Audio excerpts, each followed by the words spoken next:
All right, recording has begun. All right, thanks, Jennifer. Thanks, everyone. Thanks so much for having us here today. This is um, has been a huge effort and a really great community building activity here at Internet 2 and in Common. So happy to share what we are doing around identity proofing and in particular the accelerator that we're offering. And we have a team here from Fort Valley State University who hey, participated in our first cohort that just ended a couple of weeks ago. And so we'll ask them to talk a little bit about their experience. So first, just our topics for today. Anne is going to talk about what is identity proofing, what's up with identity proofing. We'll see what's up with Fort Valley, and then we'll see what's up with the accelerator itself and what that program means. So I'm going to kick it over to Anne to talk about identity proofing and fraud prevention and Swiss cheese. And Swiss cheese. Thanks, Judy. Appreciate you all being here and your interest in this topic. We've been working in identity proofing in Common in the Federation pieces, have been working with identity proofing and the federal agencies in particular for not probably close to 20 years. The federal agencies have been kind of trying to figure out how to leverage federated identity with increased security requirements over for quite a long time, and so this has been a long road. But I think today what we're talking about is just a general uptick of fraud and various issues that you might be seeing at your school. You might be seeing student financial aid, student financial aid, and I'll give you an example of that in a minute. Lots of payroll and payroll check, issues with respect to folks diverting payroll checks into different accounts, synthetic and ghost students, social engineering of IT help desks. Hey, I'm the president of your institution, please reset my password kind of thing. So there's a lot of things going on that collectively contribute to erosion of your ability to deliver courses, financial issues, security issues, and in some cases, brand issues with your institution. So this whole who are these people really question is becoming more and more acute. Next slide. Here's a really interesting example that we picked up off of ABC News. And it's really a case of identity theft prior to accounts being issued versus a stolen or established account, such as with your help desk scenario. So this dad and his son, the younger man applied for school, was a high school senior, was applying for colleges and found out, especially through their financial aid application, that he had already been listed as he's a sophomore at this particular community college and has been using financial aid or been awarded financial aid for 2 years during the time he was this supposed sophomore at this institution. The dad also had a financial aid award at the same community college. And so this is something that, they had to work long and hard rather to actually address the identity theft problem. But then there's the institution problem. So through this report, they mentioned that in this one of these schools that at least ABC News investigated had roughly 30%, they estimated 30% of their students were fraudulent and were not actually taking classes. One institution reported they assessed probably about 500 ghost students that they had quote unquote enrolled that weren't actually enrolled. So this is, as you all know, this is an acute problem that we're all trying to get our arms around it. Next slide. So what is identity proofing and why does it help? I think identity proofing is really a business process designed to reduce the chance an imposter or a dog, a natural person or an artificial one, right, is accepted as being someone else. So it's really, I am not Ann West. I'm actually Jody Tracy, and you may not know because, right, I haven't actually proved that I'm Jody Tracy or Ann West. So this is really about making sure that the person you're talking to on the other end is actually who they say they are. Next slide. So the actual identity proofing process that's formally defined by standards bodies like National Institutes of Standards and Technologies of the federal government, or the Research and Education Federation standard for assurance. The identity proofing process is really three particular steps. And it is the resolution, which is show me all the stuff that you have. Give me all the information that you have. And it could be a driver's license, it could be a passport, something like that. And then the second step is validation, which is I need to actually check this information that you have and make sure that it's real.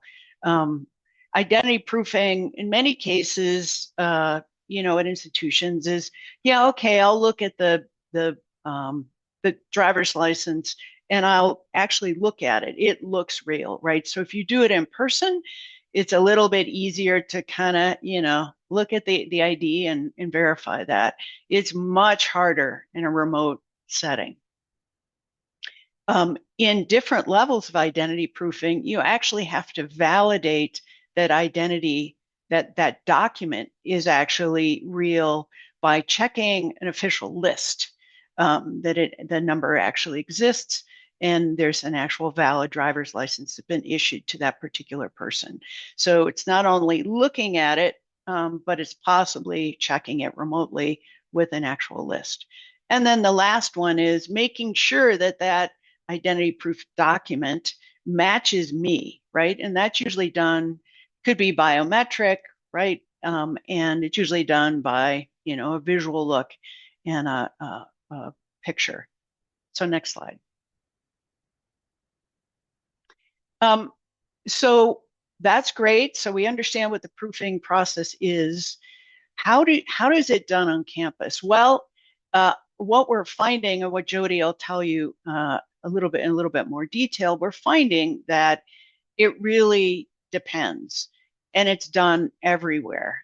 In some institutions, it's pretty obvious. Person comes in as a staff member, right? They have to go through an identity proofing process in order to get added to payroll, things like that. That's very common.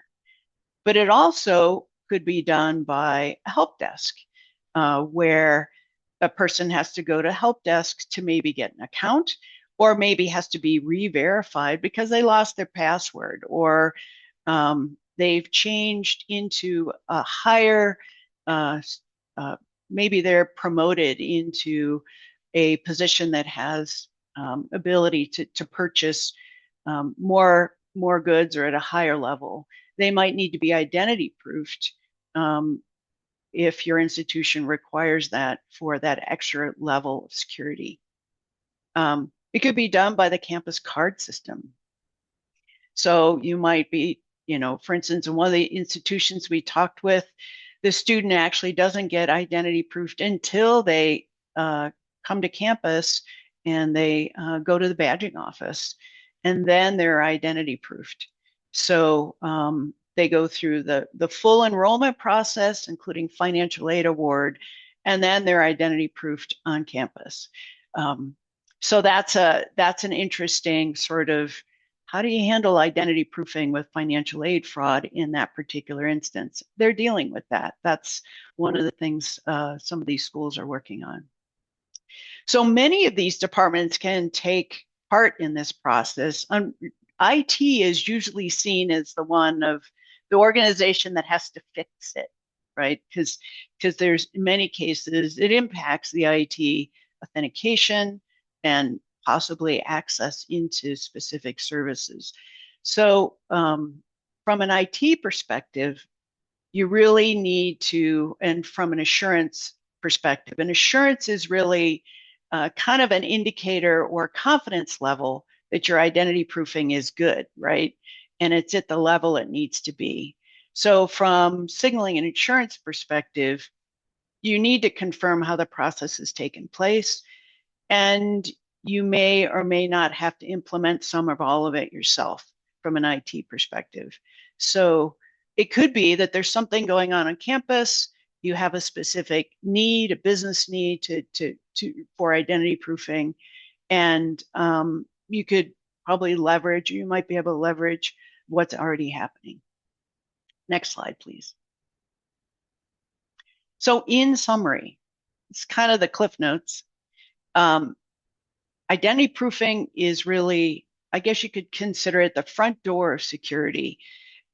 If you don't know the person, don't have a real high level of assurance or confidence that that person is who they say they are, then that kind of blows the security pieces out of the water from the get-go. It's a business process, not an IT process.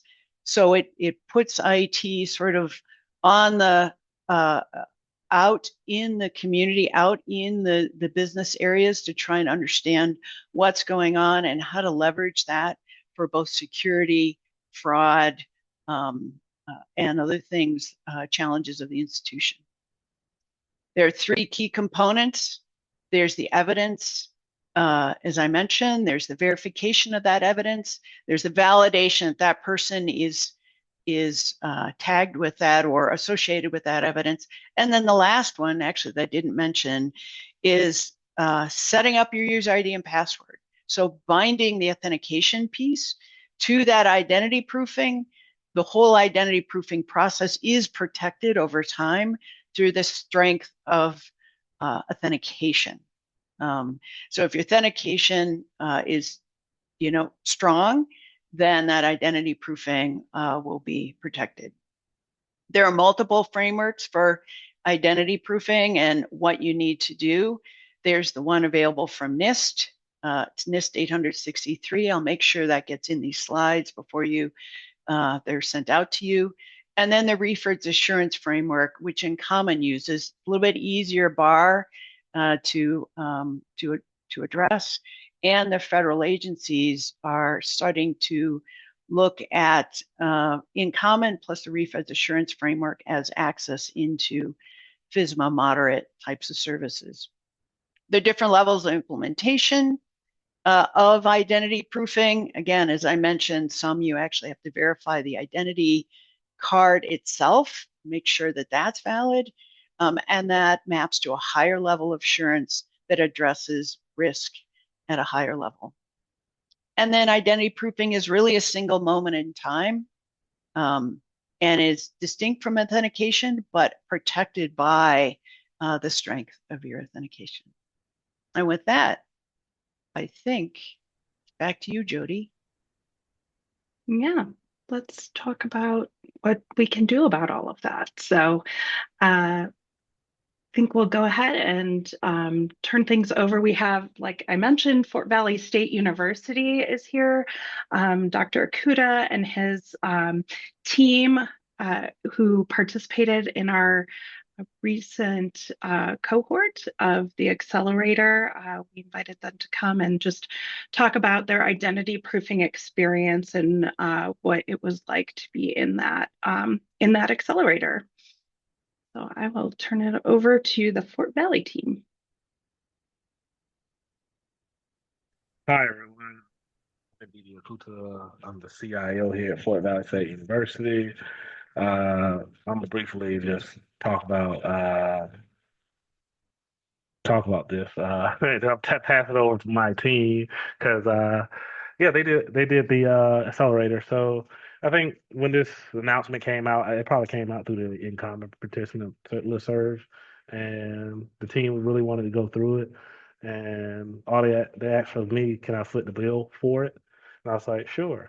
And in terms of like, I think from my outside looking in, I was thinking like we might not have as many ghost students, but our students do get social engineered a lot, and I think the policies we have at the help desk can stop the IT help desk from getting social engineered unless someone goes to that length to where, you know, fake ID, fake person, and all that. Yes, but yeah, that's a possibility. But I wanted to turn it over to Wheatcliff, Blake, and Christian as they went through the accelerator and give you the thoughts from their perspective of going through the program. Hey y'all, I'm Blake. I'm one of the sysadmins here at Fort Valley. Been here for about going on 2 years now. And yeah, we joined in common, I'm sorry, Internet 2 last year, and on that listserv we got the accelerator in there. Sounded interesting, mostly because maybe every semester, every year, we get a good amount of students get some sort of financial fraud happen to them. People take their checks and they have to go through that. So we wanted to try to be able to assist our students and, try to negate that as much as possible, but also prevent any type of ghost students, which was a new term to me at the time. I wasn't even sure what that was before we even started. Right now at Fort Valley, we've got a deal with Bang Mobile, which is one of our financial vendors, and we've sent over about 1,000 students financial information, sanitized and everything, of course. But they're going to be looking into that and seeing if they can't see indications of ghost students for us. So we're going to be using that as part of a way to get stakeholders in. That was one piece that we've seen at Fort Valley that was difficult to begin with, is identifying the stakeholders and actually having a buy-in from the people that have, control over their departments and their piece in the university. Let me see. Past that, sorry, my brain's kind of going here. So we got that Bank Mobile information coming back to us here soon. We're going to be using that to leverage and try to get more done here. But we have implemented some things at Fort Valley to kind of help us, like Ndidi alluded to earlier. For example, at our help desk, whenever a student calls in to try to change the password, it used to be that they just had to authenticate, maybe using some information from the university, student ID number, their email address, yada, yada. But now, we set up a Teams meeting and have them hold up their ID next to their face, just to kind of verify in that moment, like they said, that they are that person. So they're authenticating, and we're also proving that that's them. Then we'll allow them to change the password or what we need to do for them. So we did make that change at the help desk. There are some other departments that probably need a little bit more change. We noticed some of the things we've learned doing the accelerator is that schools that don't have an application fee seem to be hit more with ghost students just because of the ease of access of creating, applications. Here at Fort Valley, we have application fee, I think like $15 almost all year round, except for like November. So not that we're completely insulated from that threat, but we're at least mitigated it a little bit. So for Fort Valley, I just want to leave it that we're still working. It's obviously an ongoing process, but we have made some of those changes for it. So I think we're in a good spot. Does anybody have any questions for Fort Valley on that, or does anybody else want to speak on the team? Wycliffe here, the other sysadmin at Fort Valley State University. What I would like to add is being a part of the accelerator, it pinpointed for us that yes, this accelerated identity proofing is a business process and IT needs to supplement that, but it also showed us all the holes that we have from a student applying to them being accepted to accepting financial aid and being in classes and whatnot. So this has gotten us to start talking to the other departments on campus, like admissions and registrars and financial aid, to come together to the table so we can work on the process as a team where IT is not just running around and trying to build something. And so that's where we're at Fort Valley. We're talking to the different departments and stakeholders to bring them to the table, and so we can come up with a proper process for identity proofing. One thing I did want to add, as part of our experience in the accelerator, is working with the other schools that you're going with. It's nice to know that other people are kind of in the same boat with you and they're kind of at the same timeline you are. It's more common than you think that you'll find people with commonalities like that, which I know I don't want to put anybody else out there specifically, but like one of the other universities we were partnered up with to begin with, they were in kind of deep. They had a decent amount of ghost students that they were taking care of. So just really cool to be able to get that community and have people to rely on and ask different questions too. That was a good part of the accelerator. Yeah, that's great to hear. That's by design, so I'm glad that that worked well for you. Anything else you wanted to add? I mean, we may have time for questions at the end. Yeah, Jessica's nodding her head. So thank you so much for participating in that accelerator and for being here today to share that experience with everyone. I'm going to just talk a little bit more about how we came about offering these accelerators and other offerings that we have around identity proofing.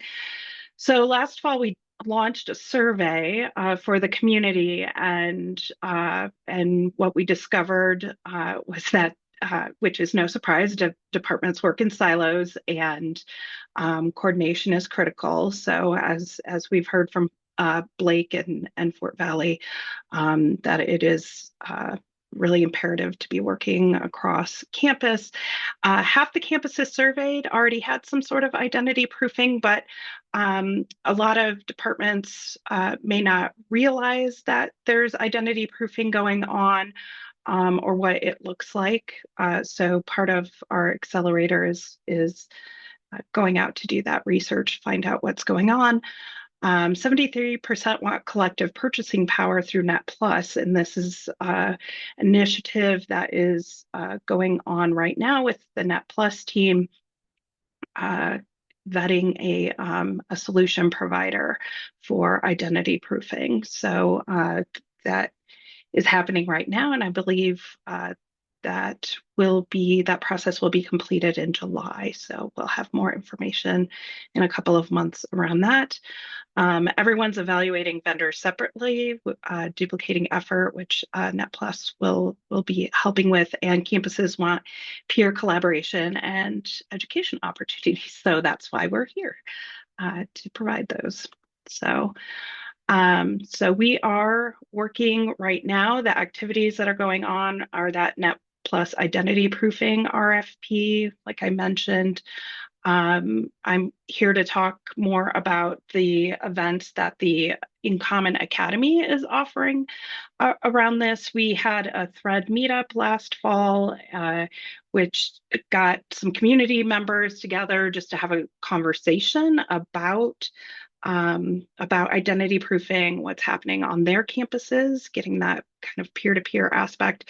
And then we just completed our first cohort of the identity proofing accelerator.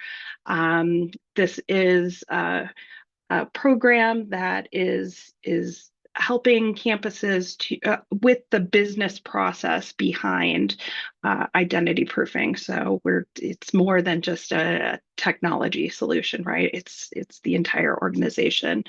So we're also running a couple of workshops. Next week we'll be at the EDUCAUSE Cybersecurity and Privacy Professionals Conference doing a 3.5-hour workshop around this, and we did last week as well at Community Exchange. So lots of education and awareness around this, and the Federation and Identity Assurance Signaling. So Anne can talk a little bit more, or I think you mentioned it just briefly in your talk before about identity assurance in federated environments. And we do have the NIH readiness documentation, and all that technical information is being provided on our wiki spaces.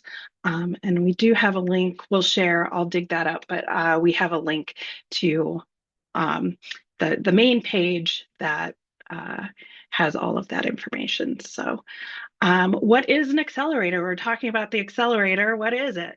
So it is a collaborative experience. It's a program, structured program about getting a cohort group of institutions together working toward on a common problem, and like Blake mentioned, learning from each other, not just from the facilitators, although we had some fabulous facilitators at this last cohort. We had some partners from our In Common Catalyst partners to provide some subject matter expertise, and it was a really great mix of experts and peers learning from each other.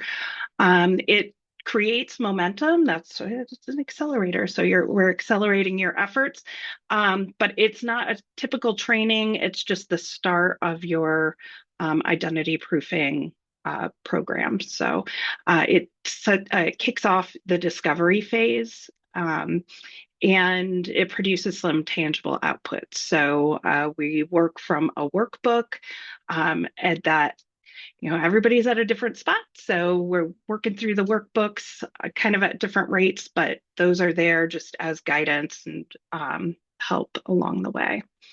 So what an accelerator is not might help frame what an accelerator is. So it's not just a lecture series or passive learning.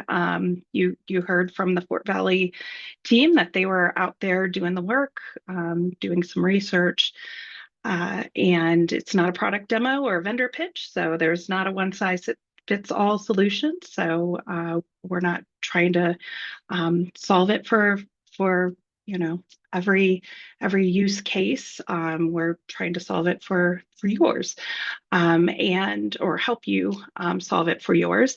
And like I said, it's not a finished solution. It's just the start, and it is not limited to IT or cybersecurity staff. It's a cross-functional effort. So we actually had one of our campuses kind of mid-program added someone in from their admissions department, and so I think that was helpful for that individual to kind of see what all was involved. So certainly not an IT only effort. So it was great. Some of the findings that we came across with this cohort.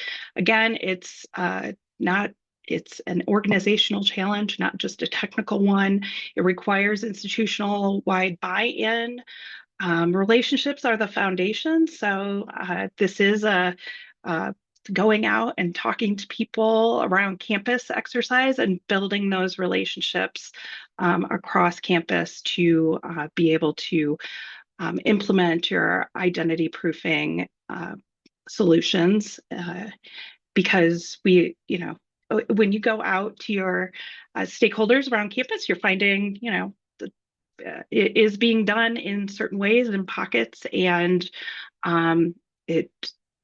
going out and doing that investigation can help you figure out how to, who's doing it well, who needs some help, how can you combine and collaborate efforts. Identity proofing is a continuous effort. There's no finish line. So it's, times and circumstances and technologies change, threats, new threats come on the scene constantly. And so it's not a one and done kind of a situation. So, and with that, I'm gonna pop it back over to Anne to talk about why we're involved in all of this. Yeah, it's a good question.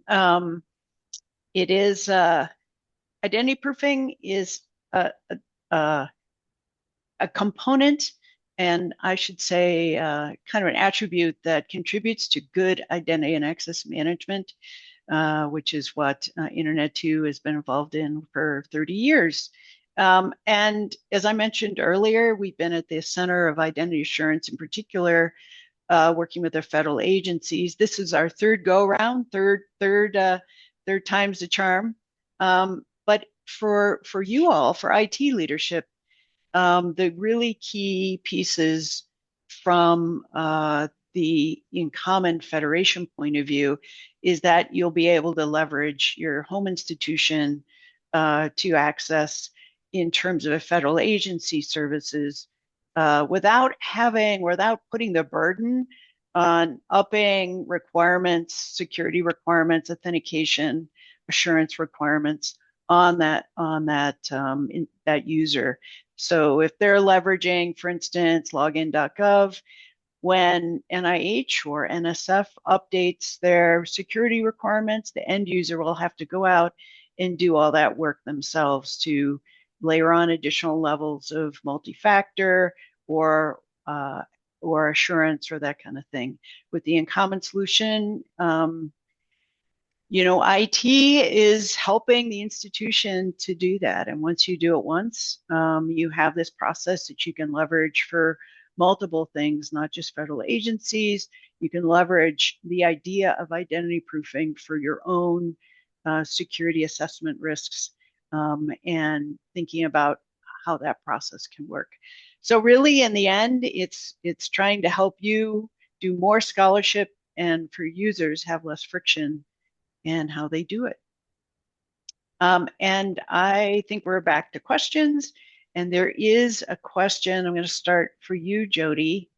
What other institutions are participating in the Identity Proofing Accelerator?